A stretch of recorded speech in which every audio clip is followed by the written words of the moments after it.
สวัสดีค่ะ หนูเด็กหญิงปณิการ ศิริวัฒนะ เลขที่ 25 ม 3/7 วันนี้จะมาร้องเพลงฝนตกไหมค่ะ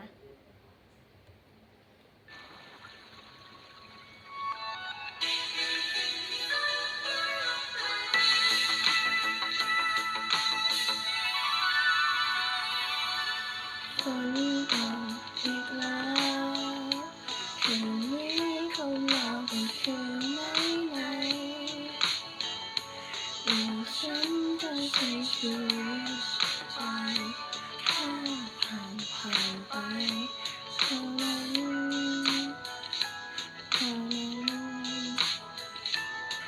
ก็คิดถึงเธออยากรู้ว่าเธอเป็นเช่นไรตัวฉันก็เลยผิดเลยทั้งไปไม่ตั้งใจเท่านั้นแค่อยากรู้ว่าการจิตเธอยังไงฝนตกไหมสบายดีไหมจะดูฟ้าร้องหรือเปล่าหากเอายังไม่มีป่า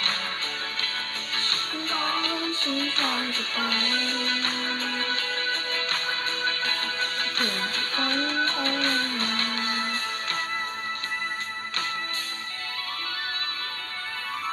อากาศชื้นเมื่อคืนนี้เราลองน้ำแบบนี้ก่อนเท่านั้นผมไม่ดีฉันกลัวเธอจะไม่สบายที่เธอมาเธอแต่เมื่อแต่ไม่ได้ตั้งใจไม่ได้คิดอะไรแค่กลัวฉันไม่สบายเท่านั้นแค่รู้ว่าต้องจิตใจยังไงฝนตกไหมสบายดีไหมจะดูฟ้าร้องหรือเปล่าหากคงยังไม่มีใครฉันร้องฉันทำไปแต่ฉันก็รู้ดีว่าที่ใครเท่านั้นเขาใช่ไหมล่ะคนนั้นยังรักเธอมีหรือเปล่าสักทีฉันก็ดีใจแต่ตอนนี้ฉันไม่มีใครอีกแค่ฝนตกลงมา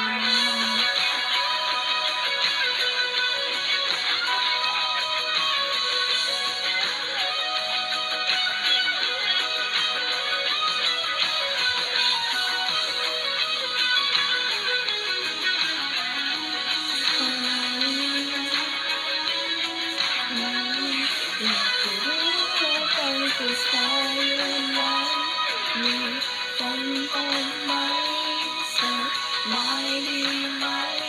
จะกลัวฟ้าร้องหรือเปล่าหากไม่มีใครฉันพร้อมฉันพร้อมจะไปแต่ฉันก็รู้ดีว่าคนทางเธอนั้นเขาใช่ไหมล่ะคนนั้นยังรักเธอมีหรือเปล่าฉันก็ดีใจวันนี้ฉันไม่ใครมีเพียงฝนร้อยลงมา